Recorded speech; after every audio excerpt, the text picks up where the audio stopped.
Hello everyone, welcome to education flair by ज्योति।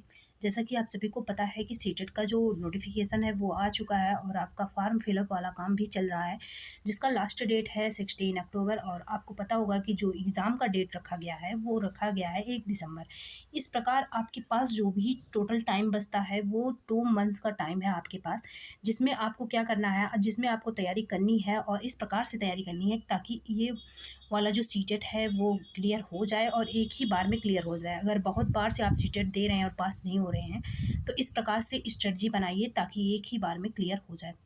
और मैं आप सभी के लिए ये प्लानिंग पूरा करके लाई हूँ, स्ट्रेटजी पूरा बना दी हूँ, जिस प्रकार से अगर आप इसको फॉलो करते हैं तो एक बार में ही सीटेट आपका क्लियर हो जाएगा। ये 100% श्योरिटी है, बस आपको मेहनत करना होगा। इसमें देखिए एग्ज़ाम का पैटर्न सबसे पहले बता देती हूँ, क्योंकि जो न्यू स्टूडेंट हैं उनको कुछ भी अभी खास ज़्यादा पता नहीं होगा, इसलिए मैं पहले बता देती हूँ एग्ज़ाम का जो पैटर्न है वो क्या है।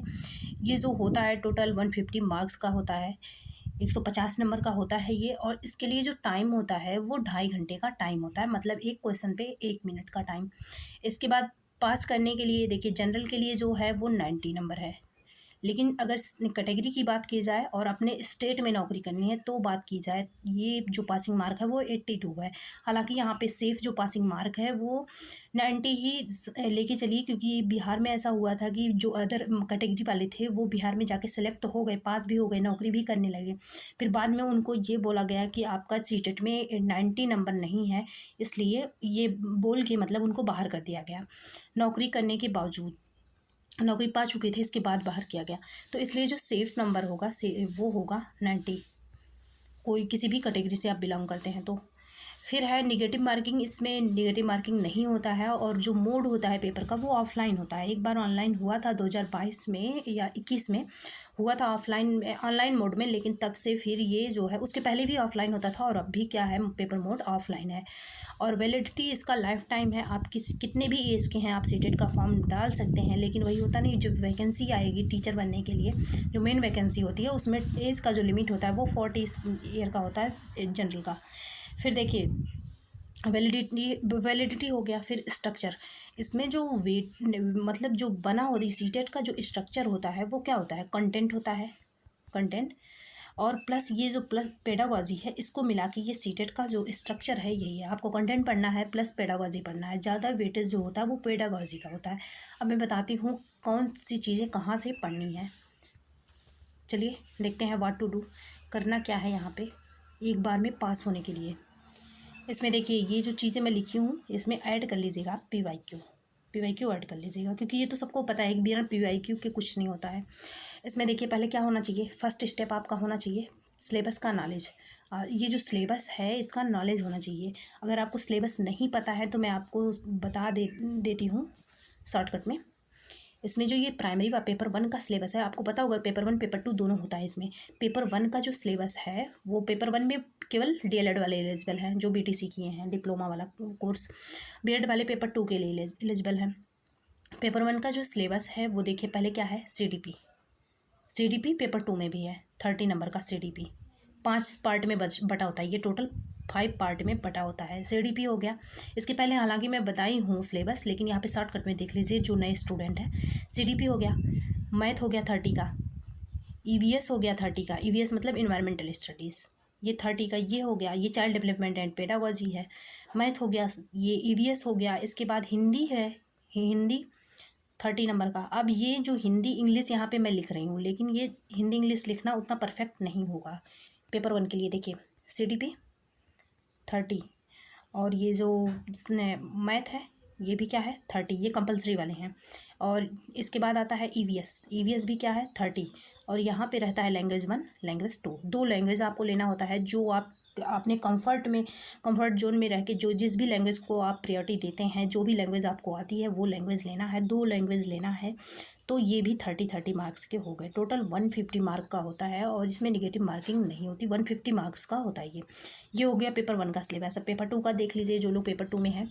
इसमें देखिए पेपर 2 के लिए, हाँ बस पेपर 1 वाले ध्यान रखिएगा, अगर आप फॉर्म भरने जा रहे हैं तो पेपर 1 में जो लैंग्वेज 1 है वही सेलेक्ट करिएगा, जिसमें आपको कॉन्फिडेंस ज़्यादा हो। जो लैंग्वेज आपको ज़्यादा आती है वो लैंग्वेज फर्स्ट में ज़्यादा आती है, ये लिख दे रही हूँ। वो आपको किस में सेलेक्ट करना है, लैंग्वेज फर्स्ट में। लैंग्वेज सेकंड में जो लैंग्वेज एज़ कम्पेयर टू ये फर्स्ट वाले लैंग्वेज में कम आती है आपको, उसमें उसको जो है किस में लेना है, लैंग्वेज 2 को। फिर चलिए देखते हैं पेपर 2 का सिलेबस। पेपर 2 का जो सिलेबस है वो शॉर्टकट में बताती हूँ। जो सीडीपी है ये 30 नंबर का आता है। पेपर 1 पेपर 2 के लिए सीडीपी के लिए मतलब सेम क्लासें होती हैं, केवल लेवल थोड़ा सा अंतर होता है बस। बाकी क्वेश्चन भी सेम टू सेम लगभग आते हैं, थोड़ा सा लेवल में अंतर होता है। सीडीपी के लिए सेम क्लास सेम बुक। और इसके बाद हो गया मैथ में डिफरेंस होता है। मैथ छोड़िए, सीडीपी पेपर 2 का है।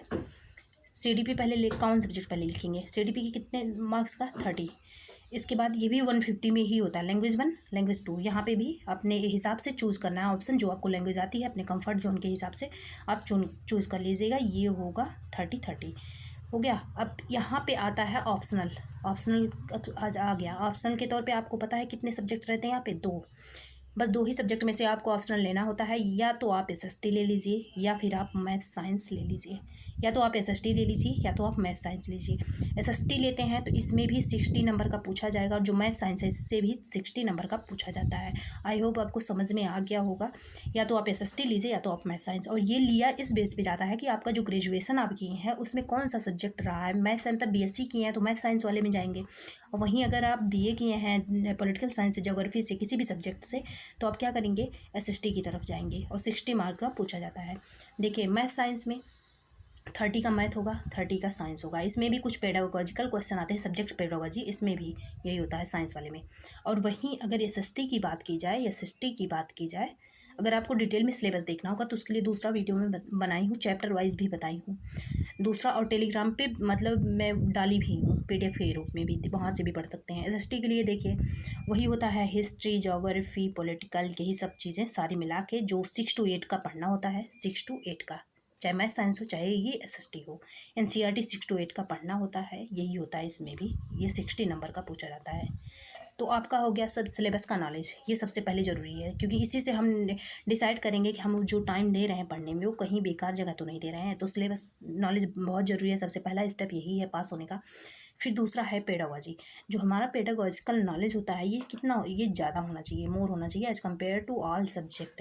जितने भी सब्जेक्ट ये ज़्यादा होना चाहिए, क्योंकि सीटेट पास करने के लिए ये जो पेडागोजी होता है इसका सबसे ज़्यादा वेटेज होता है। ये देखिए आप सीटीपी में 30 नंबर का आ गया, प्लस ये जो प्राइमरी वाले हैं ना इनका 15, जैसे और जो सब्जेक्ट है मैथ है, ईवीएस है, लैंग्वेज फर्स्ट, लैंग्वेज 2, सब में 15 नंबर का ये क्या होता है, सीडीपी अप्रॉक्स मतलब सब्जेक्ट का पेडागोजी होता है। इसमें चाइल्ड डेवलपमेंट पेडागोजी है, ये जो है इसमें रहता है सब्जेक्ट पेडागोजी। ये लगभग इसी प्रकार का होता है। जब आपको सब्जेक्ट का नॉलेज होगा, सब्जेक्ट पेडागोजी आप आराम से कर पाएंगे।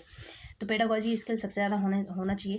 इसके बाद टैग वर्ड्स, ये बहुत हेल्प करते हैं, हम लोग करवाते हैं टैग वर्ड्स जो लास्ट टाइम में जब आपका पेपर कुछ दिन बचा होता है, ये बहुत ज़्यादा हेल्प करते हैं आज भी और पहले से करते आए हैं टैग वर्ड्स। फिर होता है टाइम मैनेजमेंट। टाइम मैनेजमेंट सबसे ज़्यादा ज़रूरी है, क्योंकि बहुत सारे स्टूडेंट आते हैं कि उनके केवल फेल होने का या फिर पास नहीं होने का जो रीज़न होता है वो टाइम मैनेजमेंट ही होता है। तो इसके लिए क्या करिए, OMR मिलता है, ख़रीद लाइए। और आपके पास कोई भी प्रीवियस ईयर की अगर बुक नहीं है तो किरण पब्लिकेशन का ले लीजिए प्रीवियस ईयर की, या फिर प्रीवियस ईयर हम लोग जो यूट्यूब पे करवाते हैं, मैं भी करवाई हूँ, प्लेलिस्ट भी बनाई हूँ पिछली बार की सीटेट के लिए, तो वहाँ पे डिटेल में करवाई हूँ, उससे भी आप एक बार कर लीजिए। या फिर आप अपने प्रैक्टिस के लिए करना है तो PDF जो है डाउनलोड कर लीजिए, टेलीग्राम में पड़ा हुआ है PDF, वहाँ से क्या करिए, प्रैक्टिस करिए, OMR पे फिल करिए और 2.5 घंटे से पहले मत उठिए। ऐसा नहीं 30 क्वेश्चन अभी कर लिया फिर कुछ कराए फिर 30 क्वेश्चन किए, ऐसा नहीं है, 2.5 घंटे में लगातार करिए, इससे टाइम मैनेजमेंट होगा। फिर है ग्रामर।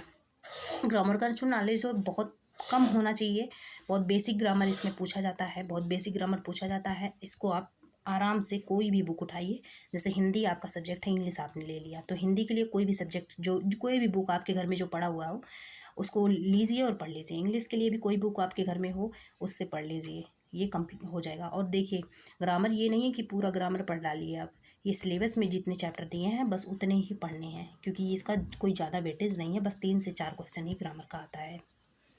फिर है न्यू पैटर्न। ये समझिए कि न्यू पैटर्न क्या है।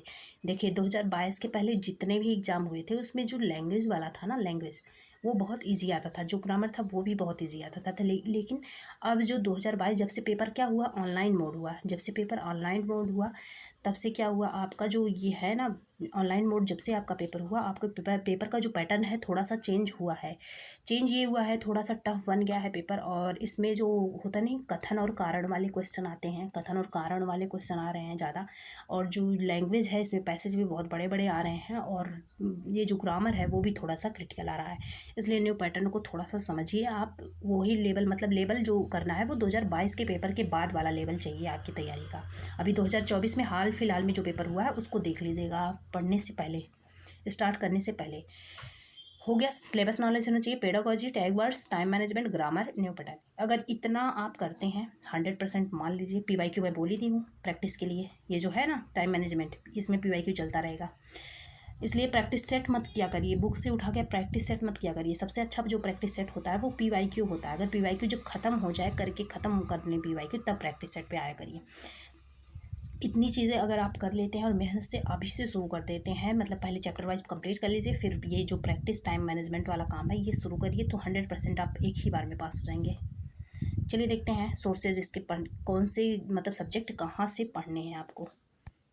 ये देखिए, NCERT बोला जाता है इसमें। NCERT बुक बहुत ज़्यादा इंपॉर्टेंट है। मैं बता रही हूँ कि NCERT पढ़ना किसके किसके लिए है। EVS, SST और साइंस। साइंस का मतलब ये है कि मैथ साइंस हो गया, ठीक है। इसके लिए मैथ नहीं भी पढ़ते हैं तब भी कैलकुलेशन वाला आता है, किसी भी मैथ की बुक से पढ़ लीजिए, चैप्टर बस देख लीजिए। EVS इन्वायरमेंटल स्टडीज़ पेपर 1 का जो है इसको पढ़ना है, लुक्स अराउंड वाला। और ये पढ़ना किस क्लास का है, 3rd का, 4th का और 5th का। ये जो इन्वायरमेंट वाला बुक होता है, इन्वायरमेंट का बुक है ना, उसे ही पढ़ना है। 3rd का, 4th का, 5th का, लुकिंग अराउंड वाला जो है किस क्लास का, 3rd का, 4th का, 5th का। क्या पढ़ना है, EVS। ये EVS के लिए इतने हो जाएंगे। और बाकी देखिए, इससे सारे क्वेश्चन लगभग इसी से कवर हो जाएंगे EVS के पेपर 1 के। लेकिन कुछ क्वेश्चन ऐसे आ जाते हैं, 5 से 6 क्वेश्चन ऐसे आ जाते हैं जो ज्योग्राफी वगैरह से पूछ लिए जाते हैं। ज्योग्राफी है जैसे, इन सब सब्जेक्ट से पूछ लिए जाते हैं, तो उसका आप छोड़िए। आप किसी भी एग्ज़ाम की तैयारी कर रहे होंगे, ज्योग्राफी का नॉलेज आपके पास उतना होगा ही। तो EVS यहाँ से हो गया। NCERT पढ़ लीजिए 3rd, 4th, 5th क्लास का। फिर देखिए SST और मैथ साइंस आता है। SST के लिए क्या करना है आपको, 6 to 8 का वही जो है सामाजिक विज्ञान, जिसमें हिस्ट्री रहता है, पॉलिटिकल रहता है और ये ज्योग्राफी रहता है, सब कुछ रहता है। SST के लिए वो पढ़िए, 6 to 8 पढ़ना है। और मैथ किसी भी सब्जेक्ट से पढ़िए। और साइंस के लिए भी आपको NCERT ही फॉलो करना है, 6 to 8 का। NCERT आप पढ़ लीजिए जिस भी मीडियम से कंफर्ट हो, क्योंकि दोनों। अब देखिए ये मिलेंगे कहाँ से, आप इसे ऑनलाइन भी डाउनलोड कर सकते हैं, या फिर ऑनलाइन, हालांकि पढ़ना थोड़ा टफ होता है, ऑनलाइन भी डाउनलोड कर सकते हैं, या फिर बुक भी ख़रीद के ला सकते हैं। और बाकी हमारे इस चैनल पे जो चल रहा है साइंस, वो NCERT बेस्ड है, पूरा चैप्टर वाइज करवा रही हूँ मैं। और CDP भी चैप्टर वाइज करवा रही हूँ। अगर आप CDP की बुक नहीं भी लेते हैं तो अगर यहाँ पे इस चैनल पे जो मैं करवा रही हूँ, एक भी टॉपिक नहीं छोड़ रही हूँ, चैप्टर वाइज चल रहा है। और आप अगर बने रहेंगे तो सारा आपका कंप्लीट हो जाएगा एग्जाम से पहले पहले। प्लस आपको क्या होना चाहिए, लेना चाहिए PYQ। अगर आपके पास नहीं भी बुक है तब भी आपका काम चल जाएगा। लेकिन क्या है, अगर बुक नहीं है तो जो मैं पढ़ा रही हूँ चैप्टर वाइज, इसके लिए क्या करना होगा, आपके पास नोट्स बनाना होगा। बुक है तो भी नोट्स बनाना बहुत ज़रूरी होता है, क्योंकि देखिए लगभग जितना भी नोट्स बन जाएगा उससे फिर क्या करेंगे आप, शॉर्ट नोट बना लेंगे, फटाफट रिवीजन कर लेंगे एग्ज़ाम के टाइम पे। इसलिए मैं जब भी पढ़ाती हूँ तो कोई भी टॉपिक नहीं छोड़ रही हूँ, चैप्टर वाइज चल रहा है। अभी फर्स्ट चैप्टर कंप्लीट हो गया है 6 से 7 वीडियो में। फिर नेक्स्ट चैप्टर करवाऊँगी, उसके सारे पहले क्वेश्चन करवा दूँगी। फिर चलिए देखते हैं अब क्या लैंग्वेज बचता है। लैंग्वेज के लिए मैं बोली थी हिंदी की कोई भी बुक उठा लीजिए, ग्रामर के लिए बोली थी, और इंग्लिश की कोई भी बुक उठा लीजिए ग्रामर के लिए, क्योंकि बहुत बेसिक सा ग्रामर पूछा जाता है। अब देखिए जो सब्जेक्ट पेडागोजी होता है, जो सब्जेक्ट पेडागोजी आता है इसमें लैंग्वेज में, आपको पता है पेपर अगर जूनियर का हो या फिर प्राइमरी का हो, इसमें जो 15 नंबर का होता है ये पैसेज से आता है, और उसी पैसेज में ग्रामर होता है। और वहीं जो 15 नंबर का होता है, बस वो सब्जेक्ट पेडागोजी होता है, सब्जेक्ट पेडागोजी होता है। 1 मिनट, सब्जेक्ट पेडागोजी होता है, ठीक है। इसके बाद क्या करते हैं, ये 15 नंबर का पैसेज जो करना है, 15 नंबर का जो पैसेज करना है वो किसी भी कहीं से भी पैसेज उठा लीजिए। हालांकि PYQ का पैसेज सबसे अच्छा रहेगा, कहीं से भी ऑनलाइन ऑफलाइन पैसेज उठाइए और उसको करिए। और बेसिक ग्रामर उसी में 3 से 4 नंबर का जो मैं बोल रही थी बेसिक ग्रामर पूछा जाता है, उसी पैसेज में पूछा जाता है। बाकी जो ज़्यादा वेटेज होता है वो होता है वो किसका होता है, वो सब 15 नंबर का सब्जेक्ट पेडागोजी होता है, चाहे वो आप यहाँ पे मतलब होता नहीं पेपर 1 दे रहे हो या फिर पेपर 2 दे रहे हैं। इसके लिए देखिए पढ़ना क्या है, एक एनसीईआरटी में बुक है, बुक आती है एनसीईआरटी में भाषा शिक्षण नाम से। अगर ये आप पढ़ पाते हैं, ऑनलाइन पढ़िएगा, कोई ज़्यादा खरीदने की ज़रूरत नहीं है। अगर लेकिन पैसे की कमी नहीं है तो आप खरीद सकते हैं, क्योंकि जान ही रहे हैं जब हाथ में बुक होता है तो उसको पढ़ना ज़्यादा अच्छा होता है। भाषा शिक्षण के लिए एनसीईआरटी की बुक होती है, उसको पढ़ लीजिए, टोटल क्वेश्चन उसी से कवर हो जाएंगे भाषा शिक्षण के लिए। या फिर देखिए और क्या करना उसके साथ साथ में, क्या करना या नहीं एंड है, क्या करना है उसके साथ में, आप डालेंगे भाषा शिक्षण या भाषा कौशल डालेंगे। गूगल पे सर्च करिएगा भाषा कौशल, भाषा कौशल, आगे लिख लीजिएगा इग्नू, IGNOU, भाषा कौशल आगे इग्नू लिख लीजिएगा तो आपको एक PDF मिल जाएगा। एक क्या मिल जाएगा, PDF मिल जाएगा, जिसको पढ़ना बहुत ज़्यादा हेल्पफुल होगा, बहुत डिटेल में वो PDF है। और इससे आपका जो लैंग्वेज वाला स्किल है ना, वो बहुत ज़्यादा, लैंग्वेज पेडागोजी है वो बहुत ज़्यादा मतलब अच्छा हो जाएगा पढ़ेंगे अगर आप। तो वही है, एनसीईआरटी पढ़ लीजिए भाषा शिक्षण, और इग्नू ये जो गूगल पे आप डालेंगे ये अवेलेबल है इसका PDF, शिक्षा कौशल भाषा शिक्षण डाल दीजिएगा, अगर ना आए तो शिक्षण कौशल डाल दीजिएगा और आगे लिख दीजिएगा इग्नू।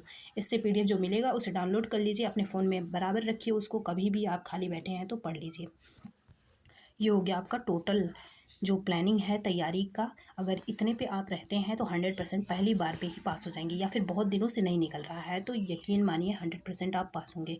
और मेरे चैनल पे जो क्लासें हैं वो अभी मैं CDP करवा रही हूँ, पेपर 1 पेपर 2 दोनों के लिए, आपको पता है ये सेम ही होता है।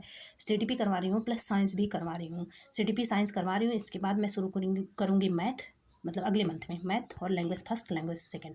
इसके बाद जो टाइम मिलेगा उसमें हम लास्ट में क्या करेंगे, प्रैक्टिस सेट के तौर पे प्रीवियस ईयर करेंगे। और देखिए इसे चैप्टर वाइज मैं करवा रही हूँ, जो भी चैप्टर खत्म होते हैं उसमें पिछले साल से जो भी क्वेश्चन पूछे गए हैं, एक हफ्ते का पूरा एक वीडियो में मैं क्वेश्चन का सेट भी लाऊंगी जो भी उस चैप्टर से बने हैं। चैप्टर नंबर 1 कंप्लीट हो चुका है, चैप्टर नंबर 2 कल से स्टार्ट होगा। ओके, अगर आपको वीडियो पसंद आए तो सब्सक्राइब कर लीजिएगा। Thanks for watching.